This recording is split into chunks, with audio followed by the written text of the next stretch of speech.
बिस्मिल्लाहिर्रहमानिर्रहीम। अस्सलामु अलैकुम स्टूडेंट्स, उम्मीद है आप सब लोग खैरियत से होंगे। मैं फर्स्ट ईयर के तीसरे चैप्टर को स्टार्ट करने जा रहा हूँ। उसका पहला लेक्चर है आज, और ये चैप्टर जो है इसमें हम थ्योरीज ऑफ बॉन्डिंग पढ़ेंगे और शेप्स ऑफ मॉलिक्यूल पढ़ेंगे। यानी इस चैप्टर में जो ज़्यादातर थ्योरीज पढ़ाई गई हैं, ये हमें बताती है कि बॉन्ड बनता कैसे है, बॉन्ड फॉर्मेशन कैसे होती है, और मॉलिक्यूल्स की जो शेप्स होती हैं वो क्या होती हैं, उन पे कैसे इफ़ेक्ट्स हो सकते हैं, कैसे आप उनको डिस्टर्ब कर सकते हैं, डिस्टॉर्ट कर सकते हैं। इससे रेलिवेंट जितने भी टॉपिक्स हैं वो हम पढ़ेंगे इस चैप्टर में। मैं पहली थ्योरी शुरू करने जा रहा हूँ, डैट इज़ वेस्पर थ्योरी।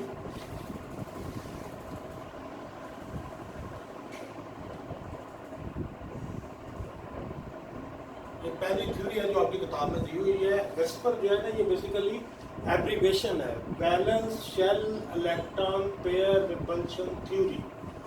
क्योंकि ये थ्योरी जो है ये बैलेंस इलेक्ट्रॉन्स की बेस पर जो है ना मॉलिक्यूल बॉन्ड फॉर्मेशन बताती है कि मॉलिक्यूल्स जो है उनमें बॉन्ड कैसे बनते हैं और मॉलिक्यूल की शेप्स क्या होती हैं। तो पहले हम जब थोड़ी सी वैलेंस इलेक्ट्रॉन्स पे बात कर रहे हैं कि वैलेंस इलेक्ट्रॉन कौन से होते हैं। किसी भी एटम के आउटर मोस्ट शेल में जो इलेक्ट्रॉन होते हैं उन्हें वैलेंस इलेक्ट्रॉन कहा जाता है या आउटर मोस्ट इलेक्ट्रॉन कहा जाता है। वैलेंस इलेक्ट्रॉन बेसिकली दो तरह के होते हैं, एक लोन पेयर्स और दूसरे बॉन्ड पेयर्स। दोनों में फ़र्क वाज़ेह करने के लिए मैं आपके सामने एक ऑक्सीजन की मैं इलेक्ट्रॉनिक कन्फिग्रेशन लिखता हूँ, तो आपको पता चल जाएगा कि लोन पेयर और बॉन्ड पेयर क्या होता है। एक बात आप ध्यान में रखिएगा कि मॉलिक्यूल्स में, केमिस्ट्री में हमें ज़्यादातर वैलेंस इलेक्ट्रॉन से गर्ज होती है। जो इनर इलेक्ट्रॉन होते हैं आमतौर पर हम उनको कंसिडर नहीं करते, और बॉन्ड फॉर्मेशन में और मॉलिक्यूल की शेप में भी ज़्यादातर वैलेंस इलेक्ट्रॉन का हिस्सा होता है। तो ऑक्सीजन की तरह इलेक्ट्रॉनिक कन्फिग्रेशन देखें। ऑक्सीजन का एटॉमिक नंबर होता है 8, यानी इसमें 8 इलेक्ट्रॉन है। 1s2, 2s2 मैं जो P है तीनों को अलग करके लिखने लगा हूँ, यानी Px, Py, Pz, क्योंकि जो P सब शेल है उसके अंदर 3 ऑर्बिटल होते हैं। इन तीनों को मैं अलग लिखने लगा हूँ। 2px, 2py और 2pz, 2 1 1। ये ऑक्सीजन की इलेक्ट्रॉनिक कन्फिग्रेशन है। इसमें जो आउटर मोस्ट शेल है वो दूसरा है, तो मैं उसके गिर्द दायरा खींच देता हूँ। ये आउटर मोस्ट शेल है। अब आउटर मोस्ट शेल में जो आपको 4 ऑर्बिटल नजर आ रहे हैं, इसमें आप 2 देख लें कंप्लीटली फिल्ड है, ये 2, क्योंकि आप जानते हैं कि एक ऑर्बिटल में मैक्सिमम 2 इलेक्ट्रॉन आ सकते हैं। तो 2s और 2px दोनों कंप्लीटली फिल्ड है, क्योंकि दोनों के अंदर 2 इलेक्ट्रॉन मौजूद हैं। लेकिन 2py और 2pz इसमें एक इलेक्ट्रॉन मौजूद है, ये पार्शली फिल्ड है। किसी भी एटम के आउटर मोस्ट शेल में जो कंप्लीटली फिल्ड ऑर्बिटल्स होते हैं इन्हें कहा जाता है लोन पेयर्स। ये दोनों लोन पेयर्स हैं, ये दोनों ये कहलाते हैं लोन पेयर्स। और ये जो पार्शली फिल्ड ऑर्बिटल्स होते हैं इन्हें कहा जाता है बॉन्ड पेयर्स। दोनों में मैंने फर्क इसलिए आपको वाज़ेह कर दिया क्योंकि अब इन बार बार इनका तस्करा होना है, लोन पेयर और बॉन्ड पेयर का, तो आपको फर्क का पता होना चाहिए। दोबारा सुन लें, किसी भी एटम के आउटर मोस्ट शेल में जो कंप्लीटली फिल्ड ऑर्बिटल होते हैं, क्योंकि एक ऑर्बिटल में मैक्सिमम 2 इलेक्ट्रॉन आ सकते हैं। ऐसा ऑर्बिटल जिसमें दोनों इलेक्ट्रॉन मौजूद हो, कंप्लीटली फिल्ड हो, उसे लोन पेयर कहा जाता है। और ऐसा ऑर्बिटल जिसमें एक इलेक्ट्रॉन हो, ये पार्शियली फिल्ड है, इन्हें हम बॉन्ड पेयर कहते हैं। बॉन्ड फॉर्मेशन ज्यादातर, क्योंकि ये इस चैप्टर में जो आपने थ्योरीज पढ़नी है वो कोवलेंट बॉन्डिंग की है, तो कोवलेंट बॉन्डिंग में आमतौर पर पार्शियली फिल्ड ऑर्बिटल जो है वो हिस्सा लेते हैं। तो ये लोन पेयर और बॉन्ड पेयर में डिफरेंस है। अब मैं वेस्पर थ्योरी के मेन पॉस्टुलेट्स की तरफ आता हूँ। 3 इसके मेन पॉस्टुलेट हैं।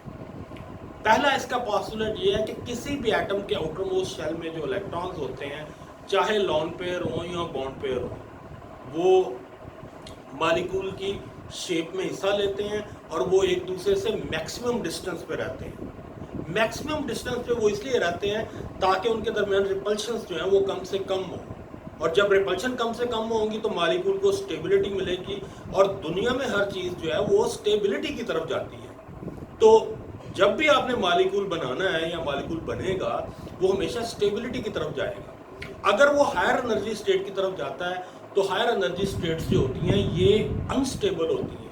मॉलिक्यूल रिवर्स होकर वापस आएगा अपनी ग्राउंड स्टेट में या नॉर्मल स्टेट में, अगर आप उसे परमानेंट एक्साइटेड स्टेट में रखते हैं तो मॉलिक्यूल टूट जाते हैं, क्योंकि हमेशा स्टेबिलिटी की तरफ चीजें जाती हैं। तो पहला पोस्टुलेट ये है कि किसी भी एटम के आउटर मोस्ट शेल में जो इलेक्ट्रॉन पेयर्स होते हैं, चाहे वो लोन पेयर्स हो या बॉन्ड पेयर हो, वो एक दूसरे से मैक्सिमम डिस्टेंस पे रहते हैं ताकि उनके दरमियान रिपल्शंस कम से कम हो।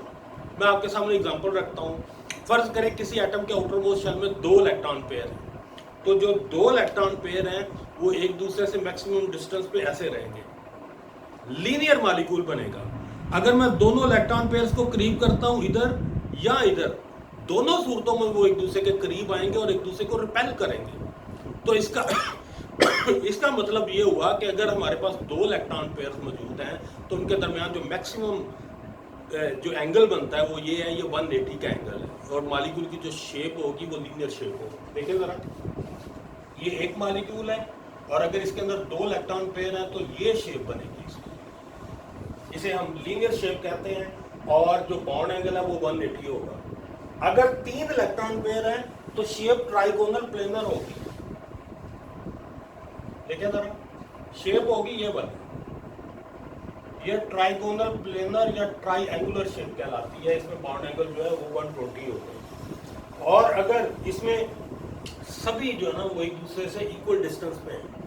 अगर आप किसी भी एक पेयर को करीब लाने की कोशिश करते हैं तो रिपल्शन की वजह से उनको दूर धकेला जाएगा। अगर हमारे पास 4 इलेक्ट्रॉन पेयर्स हैं तो शेप जो है ना वो उसे हम टेट्राहेड्रल कहते हैं। शेप बनेगी इस तरह की,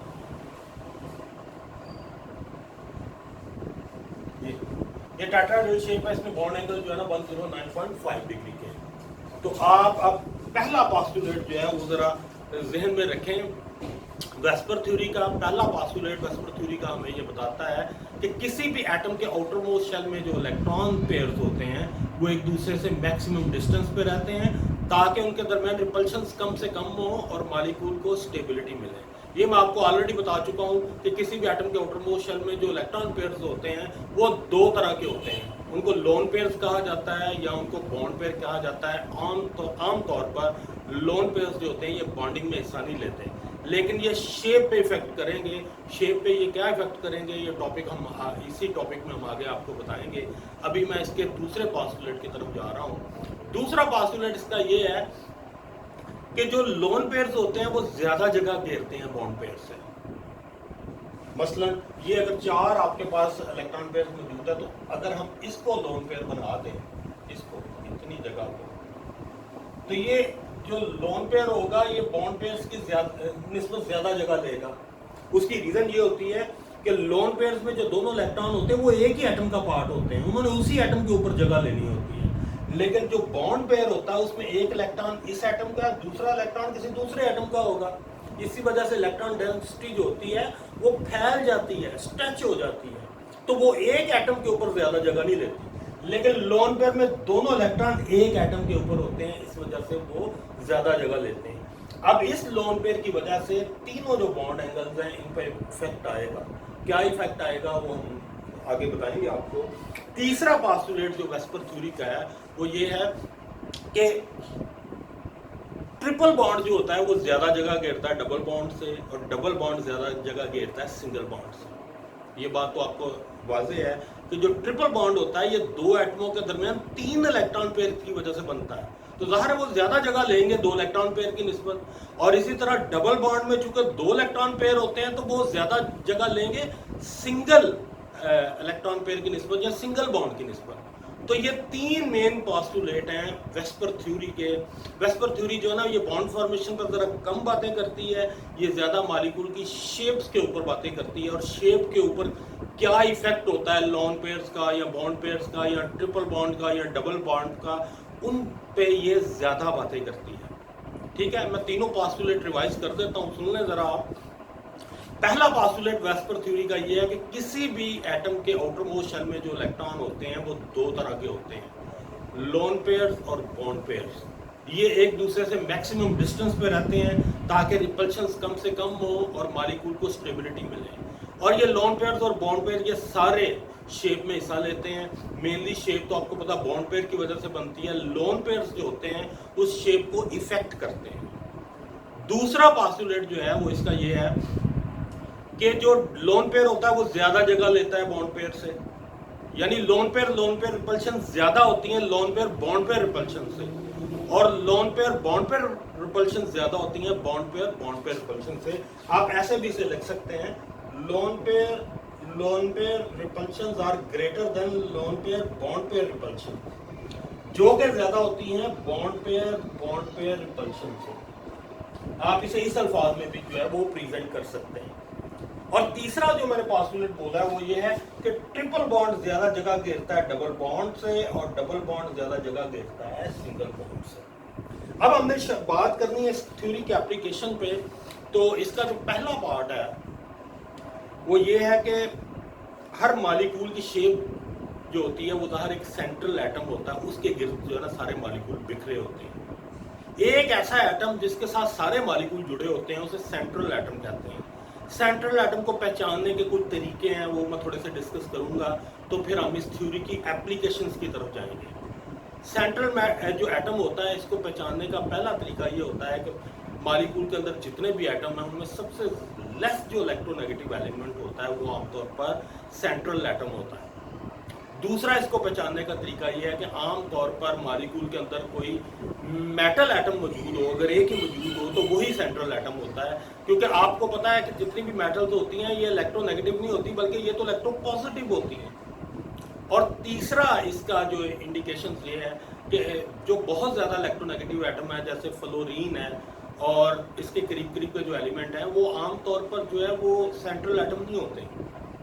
अलबत्ता ब्रोमीन, आयोडीन, क्लोरीन, इनको आप सेंट्रल एटम बना सकते हैं अगर ये किसी ज्यादा इलेक्ट्रोनेगेटिव एटम से जुड़े हों। इसी तरह ऑक्सीजन भी जो है वो इलेक्ट्रोनेगेटिव है, ऑक्सीजन भी उस वक्त सेंट्रल एटम बन जाती है जब वो दो सिमिलर एटमों से जुड़ी हो। जैसे वाटर में आप देखते हैं ऑक्सीजन के साथ दो हाइड्रोजन जुड़ी होती हैं। इस एग्जांपल में ऑक्सीजन जो है वो सेंट्रल एटम है। और इसको रिकॉग्नाइज करने का एक और भी तरीका है कि जो जितने भी कार्बन कंपाउंड्स होते हैं, कार्बन कंपाउंड्स जो होते हैं इनके अंदर कार्बन आमतौर पर सेंट्रल एटम होती है, क्योंकि कार्बन के साथ चारों तरफ जो है ना वो एटम जुड़े होते हैं।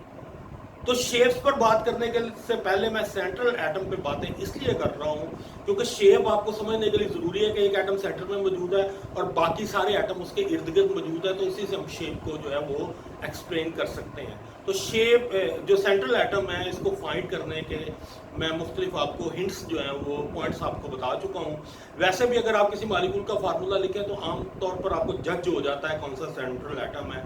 जो एटम आमतौर पर अकेला होता है वही सेंट्रल एटम होता है, जो ज़रा निस्बतन इलेक्ट्रोपॉजिटिव होता है वो सेंट्रल एटम होता है। और जितने भी ऑर्गेनिक कंपाउंड्स हैं इनमें आप जानते हैं कार्बन जो है ना ये एज अ सेंट्रल एटम जो है वो बिहेव करती है।